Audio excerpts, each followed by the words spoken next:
தமிழ் சினிமாவின் முன்னணி நடிகரான விஜய் தமிழக வெற்றிக் கழகம் என்ற கட்சியை தொடங்கி தனது அரசியல் பயணத்துக்கு தொடக்க புள்ளி வைத்தார்.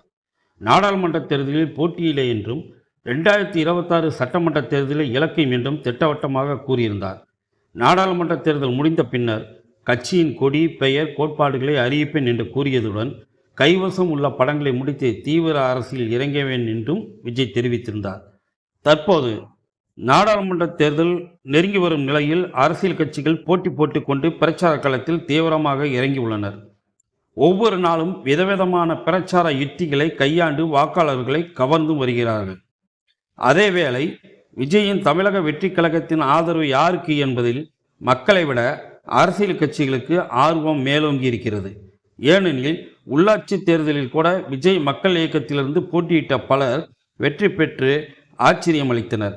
எனவே இந்த முறை நாடாளுமன்ற தேர்தலில் விஜய் கட்சியினர் யாருக்கு ஆதரவு தரப்போகிறார்கள் என்பது மிகப்பெரிய எதிர்பார்ப்பை ஏற்படுத்தியிருக்கிறது. கடந்த சில நாட்களுக்கு முன்பு நாடாளுமன்ற தேர்தலில் தமிழக வெற்றி கழகம் யாருக்கும் ஆதரவு இல்லை என்று கூறி சில அறிக்கைகள் வெளியானது. ஆனால் அந்த அறிக்கைகள் போலியானவை என்று அக்கட்சியின் பொதுச் செயலாளர் ஆனந்த் பின்னர் தெரிவித்திருந்தார். இதனால் நாடாளுமன்ற தேர்தல் நெருங்கும் நிலையில் எந்த முடிவையும் தமிழக வெற்றி கழகம் எடுக்கலாம் என்று எதிர்பார்க்கப்படுகிறது.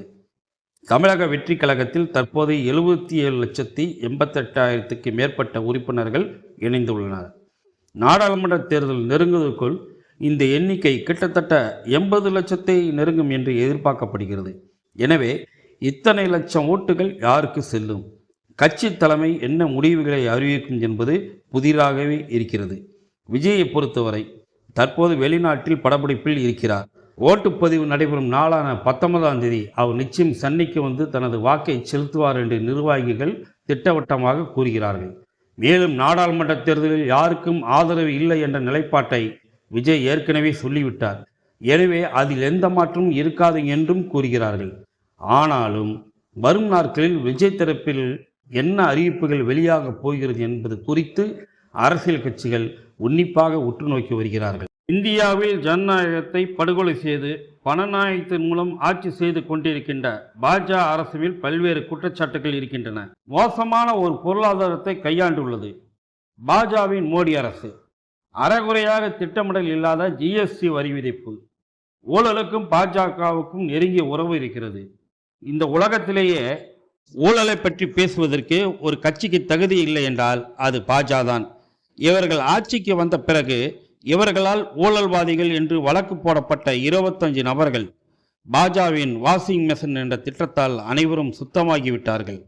தேர்தல் பத்திரம் மூலம் லாபமே இல்லாத பல கம்பெனிகள் பல 100 கோடிகளை பாஜக அரசுக்கு தானமாக கொடுத்துள்ளது. யாரெல்லாம் ஐடி, இடி, சிபிஐ மூலம் வழக்கு விசாரணையில் மாட்டிக்கொண்டார்களோ அவர்களெல்லாம் பேடிஎம் என்பது போல பிஎம் என்கிற திட்டத்தில் தேர்தல் பத்திரத்தில் பணம் செலுத்துகிறார்கள்.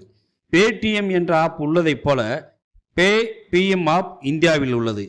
எப்போவெல்லாம் பிரச்சனை வருகிறதோ அப்போதெல்லாம் ஐடி, இடி, சிபியிலிருந்து தப்பிக்க 56 கோடி கட்ட வேண்டும். தேசிய நெடுஞ்சாலை ஒப்பந்தத்துக்கு 176 கோடி கட்ட வேண்டும். இதெல்லாம் உண்மை. உதாரணம், தேர்தல் பத்திரத்தில் உள்ள உதாரணத்தை எடுத்து காட்டியுள்ளனர். செயற்கைக்கோள் ஒப்பந்தத்துக்கு 140 கோடி கட்ட வேண்டும். தனியார் நிலக்கரி சுரங்க ஒப்பந்தம் எடுக்க 135 கோடி கட்ட வேண்டும். இது கொடூரமான அரசு, பாசிச அரசு, மனித நேயமற்ற அரசு, செயல்திறனற்ற அரசு, ஜனநாயக விரோத அரசு. அப்படி பணம் செலுத்திவிட்டால் அவர்கள் மேல் இருந்த வழக்குகள் எல்லாம் ரத்து செய்யப்படும். இதன் மூலம் பிஎம் திட்டத்தை உருவாக்கி இருக்கிறார்கள். பாஜக மோடி அரசு இன்னொரு முறை ஆட்சிக்கு வந்தால் இந்தியா என்கிற ஒரு நாடும் இந்திய சட்டமைப்பு என்கிற மக்களாட்சி முறையும் நீடிக்காது. இவர்களது ஆட்சி நீடித்தால் எதிர்காலமே இருண்டு போய்விடும். நாட்டை காப்பாற்ற, மக்களாட்சியை காப்பாற்ற, இந்தியாவின் இதயத்தை காப்பாற்ற மோடி அரசை, பாஜகவை வீட்டுக்கு அனுப்ப வேண்டும். இந்தியா முழுக்க நாடாளுமன்ற தேர்தல் நடைபெறுகிறது.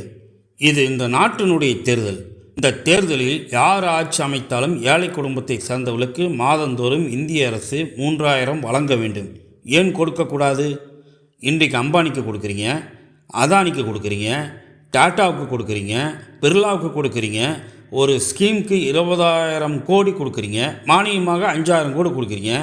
ஏன் ஏழைகளுக்கு 3,000 கொடுத்தால் என்ன தப்பு?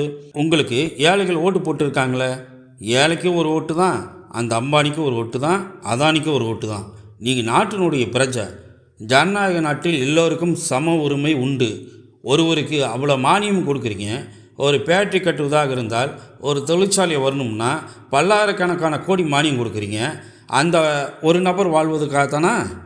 அதே ஏழை மக்கள் நிறைந்த நம் நாட்டில் பல்லாயிரக்கணக்கான, லட்சக்கணக்கான, கோடிக்கணக்கான ஏழைகளுக்கு கொடுத்தால் என்ன தப்பு?